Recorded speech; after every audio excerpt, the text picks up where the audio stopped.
Cars are dangerous. When you're skateboarding, look out for cars. Even if they're parked, you can still get hit by a car. So here's the story. A long time ago, like I want to say like maybe 10-ish years ago, maybe less, I got hit by a parked car. That's the best way to describe it. I got hit by a parked car. I say that because I thought somebody was in the car. I thought somebody was in the car. I was turning left, and I thought the car at the corner was backing up. And what's up, man? I got like spooked because I didn't think I had enough room to move out of the way because I thought the car was moving, right? And boom! It hit it chest first. I went like oof, like that. And then I fell back. And I get up and I notice nobody's in the car, and I just laid there for a hot minute. I have a lot of stories about me hurting myself in stupid ways or some really ugly slams. It doesn't get any worse than me breaking my wrist though. Like that was when I was like 15 or 16, I got like a radio fracture because I thought it'd be pretty cool to try and skate switch down a hill when I had no knowledge of how to skate switch.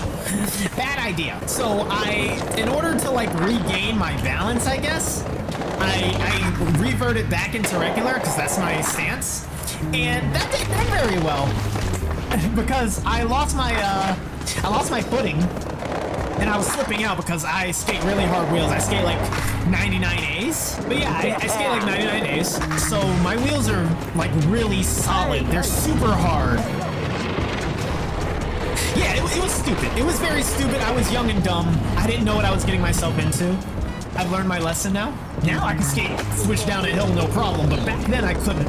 Anyway, I slipped out and I landed directly on my wrist. And it was like one of those scorpion barrels that you would see on like Hall of Meat. It was really freaking nasty. And somehow, some way, I didn't feel the pain. No, like that's the thing. There was no ow. There was no ow involved at all. No pain at all. I got up. I forgot to mention this was in front of my high school at the time. So like everybody who knows me saw that. And so since I didn't feel any pain, I just kind of got up, and everybody was looking at me all shocked, and I'm like, the fuck you looking at? And then they tell me, yo, look at your hand. And so I look down, and my hand is just dangling, bro. Like, it is dangling. And so, because I didn't feel the pain, and because of the circumstances, I couldn't resist but burst into hysterical laughter. And I laughed for a long time. As I walked away, I walked it off. That's the crazy thing. I walked it off. Like a gangster, dude. And I walked over to like the park that was nearby because at the time, the friends that I had back then, we would all meet up at like the local park and just kind of chill. It wasn't a skate park or anything. It was just like a regular park. We would like chill on the grass area and stuff. And so I walked over there. Somehow I made it over there, broken wrist and all, just walking like a freaking zombie down the street. And then as soon as like I saw one of them, I was like, "Oh, hey guys, how you doing?" And in that instant, my entire body shut down, and I passed out.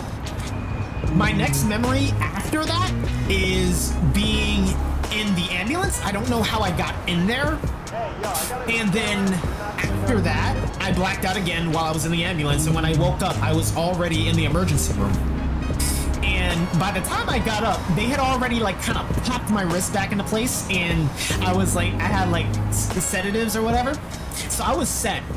And so that's the story of how I got my first and only real, like, serious skateboarding injury. I have not really been seriously injured to that extent since. I had a cast on for about 3 months. Yes, I was still skating because I'm a crazy person. I still am kind of crazy, and if I had the opportunity and I ended up breaking my wrist again, I would still skate with the broken wrist again. So yeah, that's the story.